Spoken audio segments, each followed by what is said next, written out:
Good evening, I'm Kelda Yoon. A man is fighting for his life tonight after a shooting in North York near Yonge and Sheppard. The gunfire erupting just hours before a prayer walk with the police chief, mayor and faith leaders in attendance as the city grapples with a rise in gun violence this year. Ali Chiasson has more.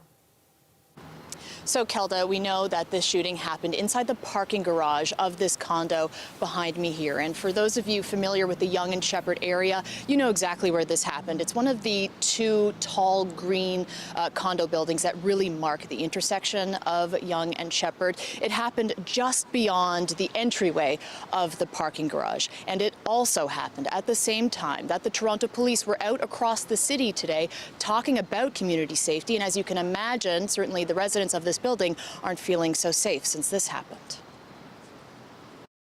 Nobody told us anything until we got it.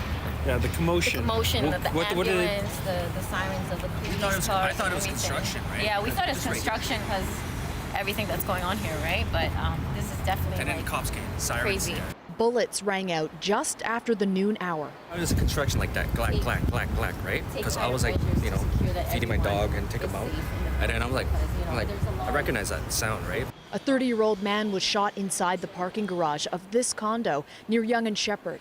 I came down to this building over here, and then they said somebody got shot at the P1 level. The 30-year-old male is in life-threatening condition, and we have officers on scene that are currently canvassing, looking for witnesses, looking for video. At this time, I do not have any suspect descriptions to give you. That part is unnerving for residents to hear. However, we don't have anything to indicate, point to a risk of public safety. We have no other active attacks or anything going on right now, no other shootings in the vicinity. I'm honestly not shocked because there's a lot of things that happen here and security's not that great. Grim timing for a police-led prayer walk. These happen throughout the city, throughout the year, as a show of the police and faith leaders' commitment to public safety. Mayor Olivia Chow and Police Chief Myron Demkew attended one of them today. Any shooting in the city is one shooting too many, and we remain laser focused on ensuring the safety of our communities, focusing on gun violence as a priority for us as an organization. Those that disobey law needs to be caught, and I'm thankful for the police officers to be here supporting the community. Too many guns on the street, we have to deal with it, and collectively we are stronger. Kelda, these prayer walks are largely about addressing the root causes of gun violence. It is still too early to really know the circumstances of this shooting here, considering a suspect is still at large and a victim here still fighting for their lives in hospital. The shooting happening only a few hours ago. Kelda. Thanks, Ali. Our Ali Chiasson reporting from North York tonight. 4 people are dead and 1 is in hospital tonight after a fiery single-vehicle crash on Lakeshore Boulevard near Cherry Street. It happened shortly after midnight. Toronto police saying it appears speed was a factor. Greg Ross has the latest. It happened just after midnight. This Tesla was traveling eastbound on Lakeshore Boulevard near Cherry Street. The vehicle lost control, struck a guardrail, and then struck a concrete pillar. There were 5 people in the car, 2 women and 3 men, all in their 20s or 30s. At least one witness tried to help them escape. At the time of the collision, a motorist that was passing by stopped and provided assistance and was able to extricate one of the females in the vehicle. She's been since transported to the hospital in non-life-threatening condition. Before any of the other people in the vehicle could get out, the car became engulfed in flames. The other 4 occupants were pronounced dead shortly after fire crews were able to get the blaze under control. Under the direction of the coroner's office and the Toronto Police Service, Toronto firefighters carefully extricated the bodies and they are now in the care of the Office of the Chief Coroner. At this point, it's not clear if the vehicle's battery cells were the cause of the fire. Certainly the intensity of the fire is directly linked to the battery cells in the Tesla. The deputy fire chief says that one of the battery cells was ejected from the Tesla during the crash, creating a safety hazard. Certainly one of the concerns that we do have with these types of issues is thermal runaway and the fact that these can reignite for up to weeks and weeks later. As a result, this area of the lakeshore had to be closed down for longer than usual as fire crews took extra precautions to transport the battery cell to a safe location. We worked with Transportation Services, Solid Waste and Parks and Recreation to arrange for a dumpster to arrive where the Toronto Fire Service placed the ejected cell into the dumpster, covered it with sand, and we have escorted that dumpster up to a yard to make sure that it is safely disposed of. This is the second deadly crash on this part of the lakeshore in the past year. Back in January, an 18-year-old man was killed when he lost control of his vehicle and struck another car before going into the Keating Channel. Investigators are now trying to determine how the driver lost control in this latest collision. We have gathered some evidence so far to suggest that speed was a factor. Police are talking to witnesses and reviewing video footage from the area. Greg Ross, CBC News, Toronto. A security guard working at a downtown Dollarama is facing assault charges after allegedly beating up a customer on Tuesday. Another customer who witnessed the beating and filmed part of it says while it wasn't unprovoked, the escalation of violence, some of which you will see in this story, was alarming. Chris Glover has more. When Ricky Gomez saw this beatdown in progress, he documented it and called for help. Call the 911. I don't even know what to do. At some point I started to record, but at some point when I stopped to record, I was like, this guy's gonna kill this poor guy. He says Tuesday, around 3:15 p.m. at the Queen and Sherbourne Dollarama, he saw another customer with a leaky coffee cup trying to go inside when a security guard grabbed him, ripped his shirt, and wouldn't let him go. Let me go, let me go. And the guy was trying to pull him out, and then the guy spit on the security guy. And once he did that, the security guy started to become crazy. He started to punch his face. Gomez says the worst of the violence happened before he thought to record. He take him from the neck with both hands and throw him to the wall and start to punch his face. He punched his face like 6 times. And then when the guy fell down to the floor, he started to kick his face, literally kicking his head like another 6 times. The guy was vulnerable since the first moment when he started to punch his face. The poor guy couldn't do anything. In a statement, Dollarama wrote it does not authorize the use of force in any situation. Upon learning of this incident, Dollarama put the third-party security firm on notice while we investigate why protocol was not followed. They cannot use excessive force. The test is, was it reasonable under the circumstances? Personal injury lawyer Jasmine Dea says even if the customer spat on the guard, even potentially Dollarama, could be liable for the customer's injuries. I believe it's excessive to become physically aggressive if someone spits on you. Yes, it's not nice, and maybe that's a knee-jerk reaction, but this is not just 2 friends, 2 buddies. This is someone in the course of their employment, and they must follow the rules and responsibilities that come with that. And a security guard punching someone because they were spit on, if that is in fact the case, I view that as excessive force. Gomez says he's speaking out about the violent incident to prevent future ones. I told him, like, you have to report this because that could happen to everyone, to me, to anyone. Toronto police confirmed the guard has now been charged with assault. Chris Glover, CBC News, Toronto.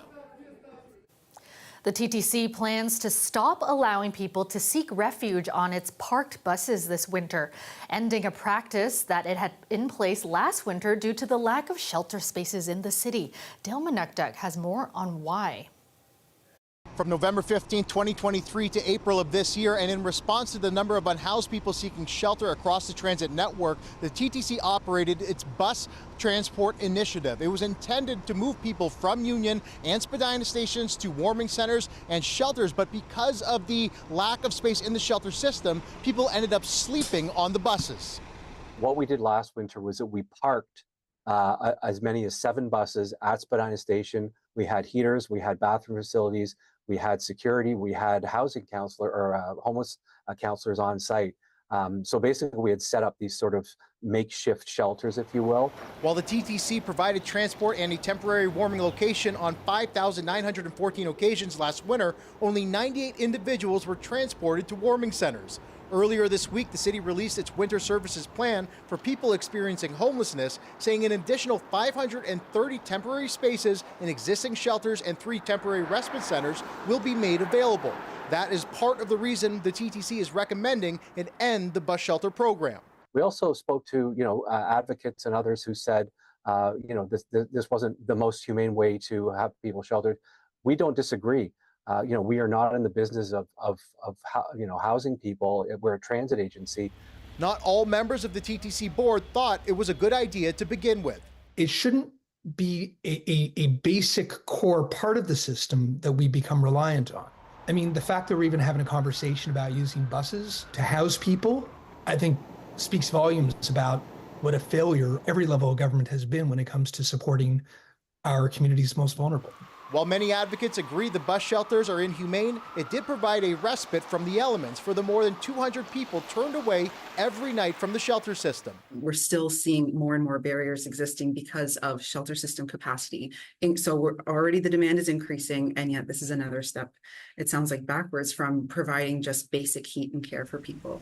TTC staff are recommending the use of buses for transport to shelters and warming centers only when the temperature reaches minus 15 degrees Celsius. However, there are some, we know this, that there are some who will not take up those shelter spaces. They may seek shelter on a TTC vehicle. And if they're not causing any kind of issue, if they're not suffering any kind of crisis or trauma, they'll be allowed to just ride the system in peace because it's a humane thing to do when it's very, very cold in the winter months. The recommendations go to the TTC board next week. Del Manukduk, CBC News, Toronto. The federal government has announced a major cut to immigration. It's reducing permanent immigration levels by at least 20%. Today, we're announcing that we will reduce the number of immigrants we bring in over the next 3 years, which will result in a pause in the population growth over the next 2 years. This builds on our previously announced measures to cap international student permits and reform the temporary foreign worker program. Trudeau said that following the pandemic, the government didn't get the balance quite right. Today's announcement follows criticism that population growth played a role in the lack of housing and affordability.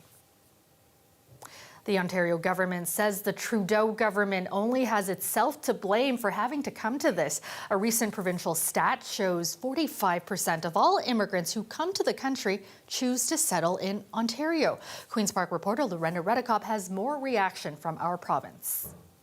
They created this problem and they have to fix it. The federal plan to cut immigration numbers is welcomed by Ontario's Labour and Immigration Minister, though he worries about how the feds plan to do it. What I do fundamentally disagree with is doing it on the backs of our provincial nominee program, which is Ontario's strongest tool to bring in skilled trades worker, women and men in healthcare professions. That program is for immigrants, including international students who have a job offer from an employer here. It's based on job needs in the province. Minister Piccini says he doesn't know how the numbers under that program will be affected, but he says it will be reduced. The NDP opposition says the province wasn't doing enough to keep up. Of course, immigration is being cut because we are not building the homes. We are not addressing the social infrastructure that we need actually at this point. Toronto's mayor also responded. Yes, we have a housing crisis, but the housing crisis was created after 3 decades of every levels of government not building non-market housing. Her biggest worry is the people affected. Yeah, I am concerned about all of those people that have been waiting to bring their mom and dad to Canada. Family reunification. One advocate for immigrants points the finger at the province for the problem. The primary crisis here has been caused by the provinces. Housing policy, education policy, healthcare policy, labor policy are all provincial jurisdiction. It's still unclear exactly what the reduced numbers will be for Ontario. Minister Piccini says he tried to get in touch with the federal minister last night, but he didn't hear back. Lorenda Redekop, CBC News, Toronto. Welcome back. Mayor Olivia Chow presenting the key to the city this morning to leading childcare advocate and researcher Martha Friendly. I'm privileged to stand here and recognize the efforts of Martha Friendly, who has made Toronto a better place for kids, for our children, for families, for all of us. Friendly has been advocating for early childhood education and care in Canada for more than 50 years. She founded the Child Care Resource and Research Unit in the 1980s and has played a critical role in shaping policies that support children, families, and women. The key to the city is the highest honor granted by the mayor to an individual or group. A charity in Durham Region is touting the launch of what they are calling a first-of-its-kind housing initiative. They've turned an old farmhouse into a transitional home for people experiencing homelessness. And as Tyreek Reed explains, the goal is to provide tenants with more than just a roof over their heads. This is my space, it's my room. That's where I just let everything go. I don't have to worry about outside or anything anymore. Alan Phillips says he spent years being homeless and living on the streets of Pickering, Ontario. Now he has a room of his own at what was once an old and vacant farmhouse. It's now been turned into transitional housing for people experiencing homelessness. What we are trying to do is set up a hobby farm, where the residents can take care of animals as well. We take care of them, and hopefully they're able to move forward in their life. The property was originally meant to be developed during the Greenbelt land swap, but that fell through. So the dedicated advocacy resource support charity and regional councillors saw an opportunity. They realized they could turn the vacant house into an affordable space for housing. The property was then donated to the charity by TAC Developments. It now houses 7 people. Here we have rent that is only the portion of their income supplement. So it's 58%. So for example, somebody who's on Ontario Works pays $410. They're calling the project the first of its kind in Canada. The house helps support residents through an agricultural lens by farming and growing their own food. One of the problems with being on an income supplement is there's not a lot of room for food. Being able to grow your own food, it tastes better. It's organic. It gives you a lot of satisfaction to have grown your food, but also it helps them get through the end of the month. There are currently 6 emergency shelters in Durham Region with a total of 190 beds. And while they do offer some relief, workers and residents say transitional houses like the farmhouse are a better solution to ending homelessness. The problem is that many individuals have had really bad experiences in shelters. They've had bad experiences because they're exposed to, in some cases, individuals with serious mental health problems, alcoholism, drug addiction, but there's no stability. You're off the streets, but there's not really a lot of help in some of the shelters for you. This is heaven for me. While it may be the first of its kind, the charity doesn't plan on it being the last. So we will continue to develop farmhouses, anything that we can on the lands that are available to us. She says she's hopeful governments will follow. Tyreek Reed, CBC News, Pickering. Colette, we'll need our jackets and maybe our umbrellas as well tomorrow, right? Yeah, we need a few things, that's right. It's that time of year where it's either layers or, you still need the umbrella, but at least we're not, looking at the snow flying. That will come this weekend, even a chance in the Ottawa Valley. There could be a few flurries coming down. So let's just deal with the frost advisory. We'll stick with that for now. Mississauga, Brampton as well for the Niagara region. You do have that frost advisory for tonight, so you still have that chance to protect your tender vegetation, especially with the growing season ongoing there through Niagara. Look at today's highs. Yeah, we got a lot of areas where we got up to the double digits, and you're seeing them all across the board here. So maybe it was a cooler start in the morning, but then things got going and kind of chugging along. We had that beautiful, long time where we were dealing with temperatures way above seasonal. We were in a broad ridge, and now looking at the jet stream, we have a trough that's moved in behind that cold front. And tomorrow, another front that's going to come through. And although it doesn't have a lot lot of moisture with it. It too will bring us a chance for some showers and just kind of keep the temperatures a little bit cool. And by the way, you're seeing some of the activity here on the eastern seaboard, the remnants of what was Hurricane Oscar making their way towards Atlantic Canada. So some heavy rains, especially for eastern Newfoundland, but elsewhere as well.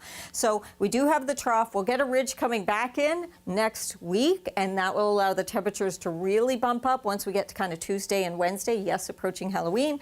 More on that to come, but let's just check out this cold front. We can go in for a closer look. So the clouds roll in the morning. You will have showers in the morning back through southwestern Ontario, but the GTA, it should be dry until we get to the afternoon hours. Then we do have some of these scattered showers coming through. Then behind that, we'll get into general clearing as we set up into the weekend. And I say general because the wind flow will be from the northwest. And with that coming across the lakes, it means we could have the odd kind of pop-up shower, a little lake effect shower isolated into not only Saturday, but that risk into Sunday as well. But otherwise, it is a pretty good looking weekend coming our way.